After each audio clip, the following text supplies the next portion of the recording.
this lesson, we're going to use a rule to fill out a table, and then we're going to plot the points on a plane, a coordinate plane, or basically a graph.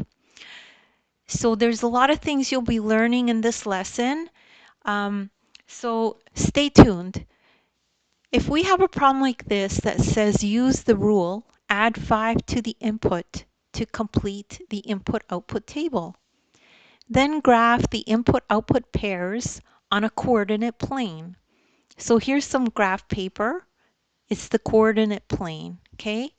So here is our table. This is our input, and we're trying to get the output. So step 1, use the rule to find the outputs. Add 5 to each input. So how will that look? So we take the input, each input we have, and then we add 5 to each one. So 1 plus 5 is 6, 2 plus 5 is 7, 3 plus 5 is 8, 4 plus 5 is 9, 5 plus 5 is 10. So we put those numbers in our table, and we've completed the table. Now we can move on to the next step, which is to plot the points on the coordinate plane.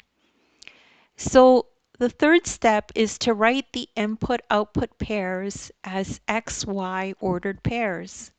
So these are the ordered pairs, okay? And I've used colors to try to help you see them a little bit better. So here we have the 1 input and 6 is the output. Here we have 2 input and 7 is the output. So you could see them here. 1, 6, 2, 7. The next one's 3, 8. And you can see it here, 3, 8.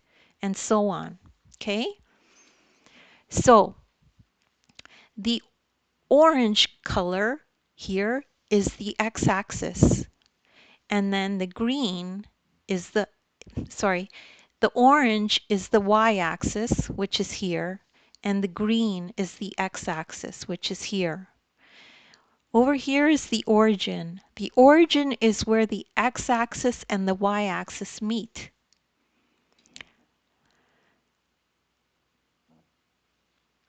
So the next thing to do is step 4. Remember what the ordered pairs mean.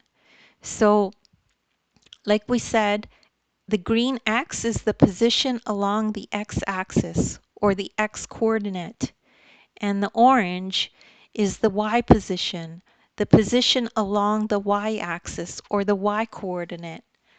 So let's plot one. So let's start with 1, 6. So we have the 1 for the x, so we go along the x-axis 1. You could see by the green arrow. Then we go up 6 along the y-axis till we hit 6. And that's our point, 1, 6. Then we could do all the others, right? So 2, 7. 2, 7 is we go across 2, up 7. And then 3, 8, we go across 3 and up 8. Then 4, 9 is we go across 4 and up 9. Then 5, 10, we go across 5 to the x-axis on the x-axis, and then up 10 on the y-axis till we hit this point at 10. And that's how you do the plotting. And don't worry if you don't understand this right away. This is a multi-step problem. And sometimes you just need a little bit extra help and a little bit extra explanation. So you could just rewatch the video. As well, there's links in the video in the description of other videos of mine that I've done that are like this. As well, download the ebook and you could follow along this exact lesson in the ebook as you watch the video. Make sure to like and subscribe, and thank you very much for listening.